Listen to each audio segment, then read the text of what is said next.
Retrouvez la force de l'engagement. Avec Agipi, épargne, retraite, assurance emprunteur, prévoyance, santé. Sud Radio, la force de l'engagement, 15h, 15h30, Muriel Réus. Bonjour à toutes et à tous, merci d'être avec nous pour la force de l'engagement, l'émission qui donne la parole à celles et ceux qui font bouger la société. Mon invité aujourd'hui est Bérengère Couillard. Bonjour. Ancienne ministre, engagée de longue date sur les questions d'égalité entre les femmes et les hommes, aujourd'hui présidente du Haut Conseil à l'égalité, qui vient de rendre public son rapport sur l'évolution du sexisme en France. Mais comme chaque dimanche, avant d'ouvrir notre conversation, je vous propose un engagement. Et aujourd'hui, engageons-nous contre la normalisation du sexisme et la menace masculiniste qui fragilise profondément notre pacte démocratique. Et s'engager contre la normalisation du sexisme suppose d'abord de le nommer correctement. Le rapport 2026 du Haut Conseil à l'égalité sur l'état du sexisme en France le montre. Le sexisme ne se manifeste pas sous une forme unique. Il repose sur deux piliers qui se renforcent mutuellement. Le premier est celui du sexisme paternaliste, qui se présente comme bienveillant, qui installe l'inégalité comme norme sociale. 75% des Français estiment que les femmes doivent être protégées par les hommes. 68% considèrent que seuls les hommes doivent assurer la responsabilité financière de la famille. Ce sexisme-là concerne plus de 12 millions de personnes en France. Le second pilier est le sexisme hostile. Lui, il touche près de 10 millions de personnes. Il est fondé sur des attitudes agressives envers les femmes. Il contraint, justifie la violence, assume la domination. Un seul exemple, 24% des hommes jugent normal qu'une femme accepte un rapport sexuel par devoir. Alors ces deux mécaniques se renforcent. Le sexisme paternaliste normalise la domination, le sexisme hostile la rend praticable. Et c'est bien dans ce continuum que s'inscrit la violence. Une femme sur 5 a été frappée ou giflée par un partenaire. Plus d'une femme sur 10 a subi des violences. Le rapport révèle aussi la désynchronisation des vécus.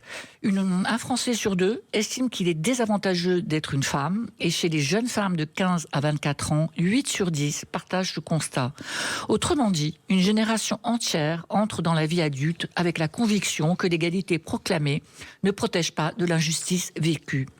Et si 57% des jeunes hommes reconnaissent cette injustice structurelle, parallèlement, 31% d'entre eux estiment qu'il est pénalisant d'être un homme. Alors là, nous sommes face à un décalage profond de lecture du réel. D'un côté, des jeunes femmes marquées par la contrainte, la vigilance, l'exposition aux violences et aux discriminations. De l'autre, des hommes qui vivent l'égalité comme une paire de statuts. Et c'est bien sur ces écarts que prospère le masculinisme, qui est une idéologie de la contre-égalité fondée sur la victimisation masculine, la remise en cause des droits des femmes et la légitimisation de la domination. 60% des hommes estiment que les féministes exagèrent et que le féminisme a inversé l'ordre des genres. Et plus on adhère à ces représentations, plus on excuse la violence, plus on la minimise, plus on la normalise. Nous sommes donc face à un enjeu politique. Le sexisme évolue, se durcit, se transforme en idéologie de réaction. Il présente l'égalité comme une perte, la justice comme une spoliation et les droits des femmes comme une menace. Face à cela, un peu d'espoir. Les Français ne sont pas indifférents. 81% veulent que la lutte contre le sexisme reste une priorité. 86% demandent un encadrement des propos en ligne. 80% soutiennent l'éducation à la vie affective, relationnelle et sexuelle. Mais une démocratie ne se juge pas à ses intentions, elle se juge à sa capacité de résister aux enjeux de sécurité publique. Le rapport du Haut Conseil de l'égalité pose une question centrale. Jusqu'où acceptons-nous de composer avec des rapports de domination? S'engager contre le sexisme, c'est refuser cette tolérance et c'est reconnaître que l'égalité n'est jamais acquise. Sud Radio, la force de l'engagement, Muriel Réus. Aujourd'hui, dans la force de l'engagement, je donne la parole à Bérengère Couillard, qui a accepté mon invitation et que je remercie. Bérengère Couillard, vous êtes présidente du Haut Conseil à l'égalité entre les femmes et les hommes. Alors, vous venez de rendre, avec la commission stéréotypes et rôles sociaux du HCE, rendre public le rapport 2026 sur l'état du sexisme en France et sur la menace masculiniste. Moi, j'ai envie de vous demander, qu'est-ce qui vous a frappé personnellement et politiquement dans ce rapport ?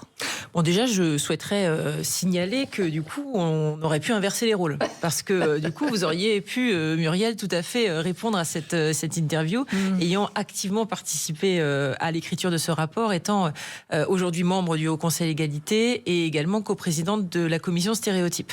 Donc c'est pas banal, parce que vous le connaissez parfaitement, vous vous l'auriez lu de toute façon, parce que vous êtes toujours intéressé à nos travaux, mais c'est vrai que vous le connaissez parfaitement bien. Donc je vais essayer d'être la plus exhaustive, évidemment, sur les questions que vous allez me poser, mais je sais que vous allez revenir point par point sur les sujets, parce que vous les connaissez très bien. Donc déjà, forcément vous dire que personnellement, moi j'ai trouvé que ça montrait d'abord l'ampleur et la profondeur du phénomène. C'est quand même le sexisme aujourd'hui n'est plus marginal. En fait, c'est quelque chose qui est extrêmement répandu et qui est en train quelque part de s'organiser. On arrive donc à différents types de sexisme. Vous l'avez rappelé, le sexisme paternaliste, qui lui est perçu comme un sexisme bienveillant, plutôt protecteur, mais qui n'enlève rien en fait à la domination masculine, et même il faut justement ne pas l'accepter comme tel.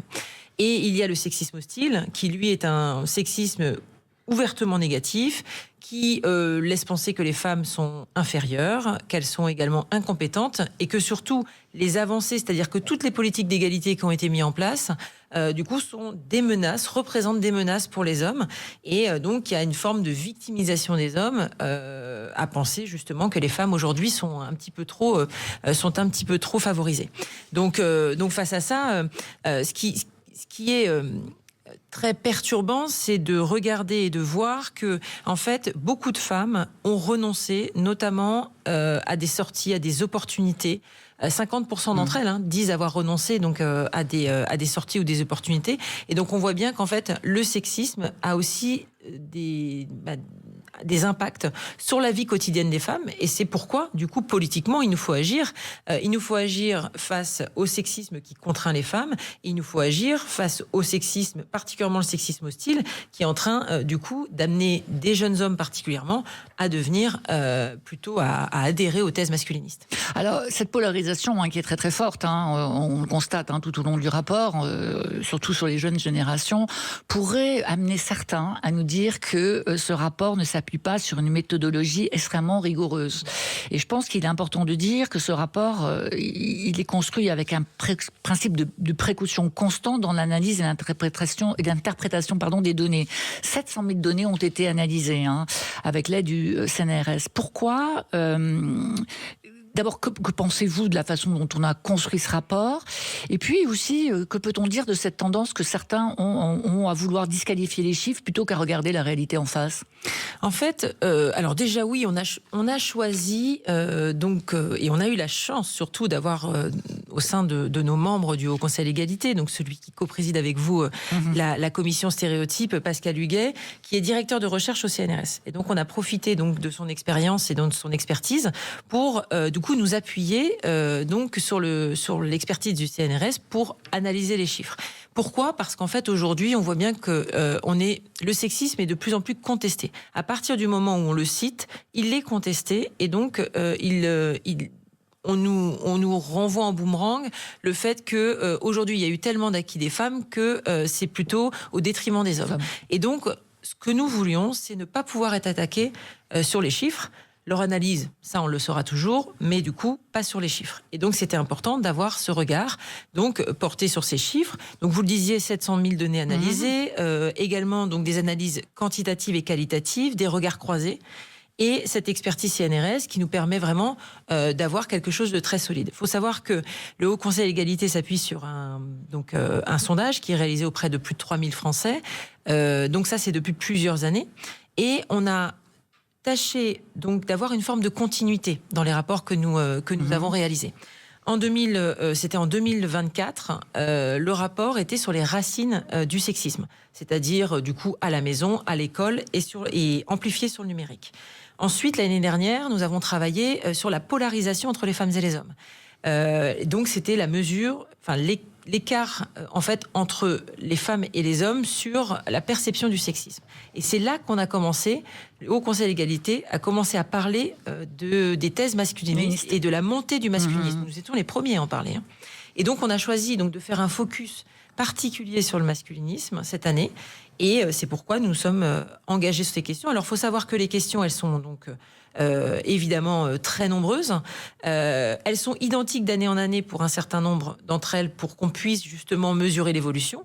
Mais on a choisi donc de rajouter certaines questions pour justement mieux cibler l'adhésion au masculinisme. Alors, ce travail de la Commission montre, comme vous venez de le dire, que le sexisme n'est pas un résidu du passé, qu'il est extrêmement actif et toujours très présent dans la société. Il évolue, il se durcit, il se politise aussi. Ça, c'est extrêmement important de le dire. On va regarder après la pause qu'est-ce qui, dans les données et les analyses de la Commission, permet aujourd'hui de qualifier le masculinisme, non pas comme une dérive marginale comme certains pourraient le penser et l'imaginer, mais vraiment comme une idéologie structurée. Retrouvez la force de l'engagement. Avec Agipi, épargne, retraite, assurance emprunteur, prévoyance, santé. Sud Radio, la force de l'engagement, 15h, 15h30, Muriel Réus. Nous sommes de retour dans la force de l'engagement, l'émission qui donne la parole à celles et ceux qui font bouger la société. Aujourd'hui, je reçois Bérengère Couillard, présidente du Haut Conseil d'égalité entre les femmes et les hommes, qui vient de rendre public le rapport annuel sur l'état du sexisme en France. Alors, ce rapport met en évidence la montée du masculinisme, une idéologie qui se construit sur le terreau du sexisme hostile.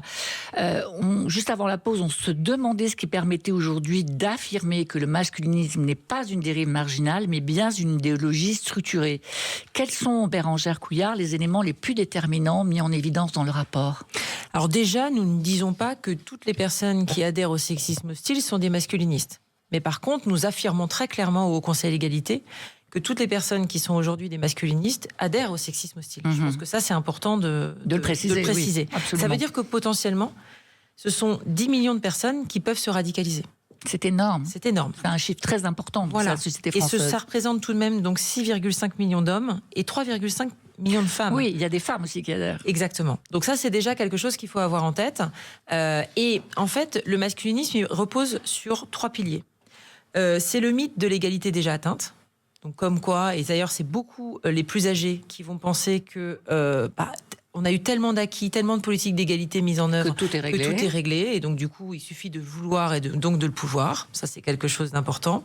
Il y a aussi la théorie de l'inversion, c'est-à-dire qu'en fait, ce seraient les hommes qui aujourd'hui seraient victimes du féminisme et des politiques d'égalité, et donc du coup, qu'ils seraient donc victimes du féminisme, et également le fait que du coup, ils seraient menacés par la crise de la masculinité. Et donc, sur ces 3 piliers, le masculinisme prospère. Et aujourd'hui, un certain nombre d'hommes se posent plus la question de pourquoi ils n'y arrivent pas sur un certain nombre de choses, mais accusent les femmes de ne pas y arriver. Et le féminisme en général pour dire qu'ils n'y arrivent pas. Et donc, ce qui est important quand même de rappeler, et particulièrement sur une émission comme la vôtre, c'est que du coup, on peut pas comparer le masculinisme et le féminisme. Je pense que c'est très important de le dire ici. C'est que, en fait, le masculinisme repose sur la domination des hommes et uniquement celle-ci, c'est-à-dire qu'elle ne veut pas l'égalité, alors que le féminisme demande simplement l'égalité, l'équité entre les femmes et les hommes.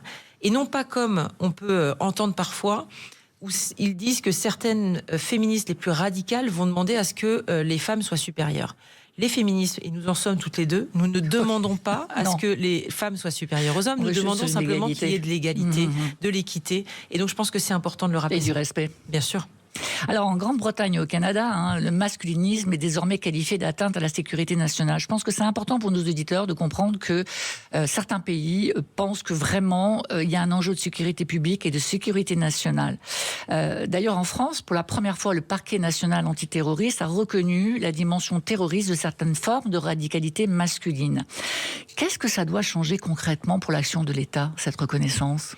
C'est un seuil important en effet, parce que ça permet donc à ce qu'il y ait une saisie des services de sécurité sur une question donc qui traite du sexisme hostile et donc du masculinisme, et donc de reconnaître en fait un acte comme celui-ci comme un acte terroriste. Donc je pense que ça c'est très fort, mais derrière il faut donner évidemment et donner les moyens. En matière de prévention, en matière de régulation des espaces numériques, en matière donc de formation aussi des personnels qui du coup travaillent sur la sécurité nationale. Enfin, c'est toute cette idéologie qu'il faut appréhender pour aussi pouvoir du coup agir. Vous l'avez dit, il y a eu notamment, c'était pas plus tard que l'année dernière, en juin 2025, donc un jeune homme qui a été arrêté, donc un jeune homme de 18 ans. Voilà, il a été arrêté près de Saint-Étienne parce qu'il prévoyait une attaque au couteau sur des femmes et il appartenait à cette mouvance incel. faut savoir que le masculinisme n'est pas homogène, hein. C'est-à-dire que ce serait assez simple si c'était le cas, mais en fait c'est assez divers. Il va y en avoir qui sont plutôt des activistes, des activistes plutôt pour les droits des pères, qui vont donc reprocher dans l'acte du mariage et dans le divorce que du coup la justice est forcément favorable aux femmes. Il y a plutôt ceux qui vont regarder, on va dire, la relation amoureuse de façon assez cynique et de dire que les femmes seraient plutôt à les manipuler.